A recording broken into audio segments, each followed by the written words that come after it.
Islam for kids, for kids. Islam for kids, Islam for kids. پیارے بچوں اور kids مدنی channel کے ناظرین، آج ہم جن تابعی کا ذکر کرنے جا رہے ہیں ان کا نام حضرت اویس کرنی رحمۃ اللہ علیہ ہے۔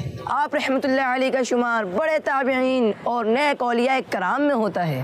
آپ نے حضور علیہ الصلاۃ والسلام کا زمانہ پایا تھا، لیکن ان کی آپ صلی اللہ علیہ وسلم سے ملاقات نہیں ہو سکی، اور ایک بزرگ فرماتے ہیں کہ اس کی ایک وجہ یہ تھی کہ وہ اپنی والدہ کا خیال رکھنے کی وجہ سے سفر نہیں کرتے تھے، تو آپ اپنی والدہ کی خدمت میں مصروف رہے اور کہیں بھی سفر نہیں کیا۔ آپ رحمۃ اللہ علیہ یمن کے رہنے والے تھے۔ جب بھی یمن سے لوگ امیر المؤمنین حضرت عمر رضی اللہ عنہ کے پاس آتے تو حضرت عمر رضی اللہ عنہ ان سے پوچھتے، کیا تم میں سے کوئی اویس بن عامر ہے؟ تو ایک دن حضرت عمر رضی اللہ عنہ نے اویس بن عامر کو پا ہی لیا، تو حضرت عمر رضی اللہ عنہ نے ان سے پوچھا، تم اویس بن عامر ہو؟ انہوں نے کہا جی ہاں۔ پھر حضرت عمر رضی اللہ عنہ نے ان سے پوچھا، کیا آپ کرن قبیلے سے ہو؟ انہوں نے کہا جی ہاں۔ پھر حضرت عمر رضی اللہ عنہ نے ان سے پوچھا، کیا آپ کو کوئی بیماری تھی جو اب ختم ہو چکی ہے؟ انہوں نے کہا جی ہاں۔ پھر حضرت عمر رضی اللہ عنہ نے ان سے پوچھا، تمہاری والدہ ہے؟ انہوں نے کہا جی ہاں۔ پھر حضرت عمر رضی اللہ عنہ نے انہیں حدیث پاک سنائی کہ میں نے رسول اللہ صلی اللہ علیہ وسلم کو فرماتے ہوئے سنا ہے کہ آپ نے فرمایا، تمہارے پاس یمن کے قبائل کے ساتھ اویس بن عامر آئے گا، اس کا تعلق کرن قبیلے کی شاخ سے ہوگا، اسے برس کی بیماری لاحق تھی جو کہ ختم ہو چکی ہے، جو کہ صرف 1 درہم کے برابر باقی ہے۔ وہ اپنی والدہ کے ساتھ نہایت نیک سلوک کرتا ہے، اگر اللہ پاک پر قسم بھی ڈال دے تو اللہ پاک اس کی قسم پوری فرما دے گا، تو اگر تم اس سے اپنے لیے استغفار کی دعا کروا سکو تو لازمی کروانا، لہٰذا اب آپ میرے لیے مغفرت کی دعا کریں۔ تو انہوں نے حضرت عمر رضی اللہ عنہ کے لیے مغفرت کی دعا فرمائی۔ پھر عمر رضی اللہ عنہ نے ان سے دریافت کیا،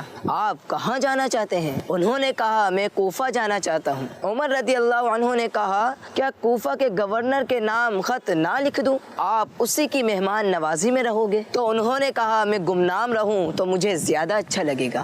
راوی کہتے ہیں جب آئندہ سال حج کے موقع پر ان کے قبیلے کا سربراہ ملا اور اس کی ملاقات حضرت عمر رضی اللہ عنہ سے ہوئی، تو حضرت عمر رضی اللہ عنہ نے ان سے اویس کرنی رحمۃ اللہ علیہ کے بارے میں پوچھا، تو اس نے جواب دیا کہ میں اسے بے بسی کی حالت میں چھوڑ کر آیا ہوں۔ تو حضرت عمر رضی اللہ عنہ نے اسے بھی حدیث نبوی سنائی، میں نے رسول اللہ صلی اللہ علیہ وسلم کو فرماتے ہوئے سنا ہے کہ آپ نے فرمایا، تمہارے پاس یمن کے قبیلے کے ساتھ اویس بن عامر آئے گا، اس کا تعلق کرن قبیلے کی شاخ مراد سے ہوگا، اسے برس کی بیماری لاحق تھی جو کہ ختم ہو چکی ہے، صرف 1 درہم کے برابر باقی ہے۔ وہ اپنی والدہ کے ساتھ نہایت نیک سلوک کرتا ہے، اگر اللہ پاک پر قسم بھی ڈال دے تو اللہ پاک اس کی قسم پوری فرما دے گا، چنانچہ اگر تم اس سے اپنے لیے استغفار کروا سکو تو لازمی کروانا۔ یہ آدمی بھی جب واپس اویس کرنی رحمۃ اللہ علیہ کے پاس آیا تو کہا، میرے لیے دعائے استغفار کر دو۔ تو اویس کرنی رحمۃ اللہ علیہ نے کہا، تم ابھی نیک سفر سے آئے ہو، تم میرے لیے استغفار کرو۔ اس نے پھر کہا، آپ میرے لیے استغفار کر دو۔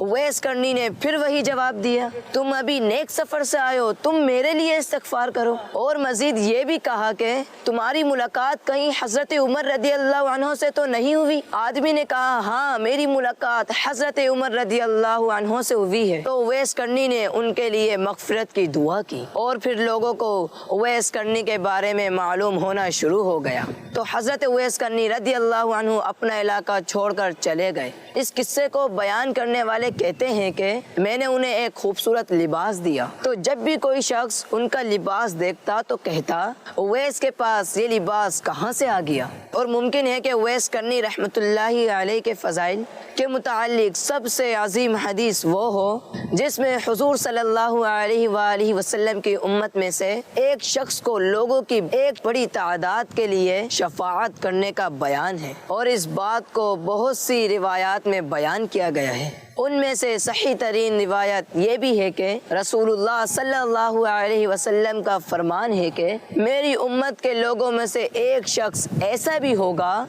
جس کی شفاعت کے ذریعے بنی تمیم سے بھی زیادہ لوگ جنت میں داخل ہوں گے۔ صلو علی الحبیب۔ تو پیارے بچوں، اسی کے ساتھ ہمارا یہ سیگمنٹ اختتام پر پہنچا۔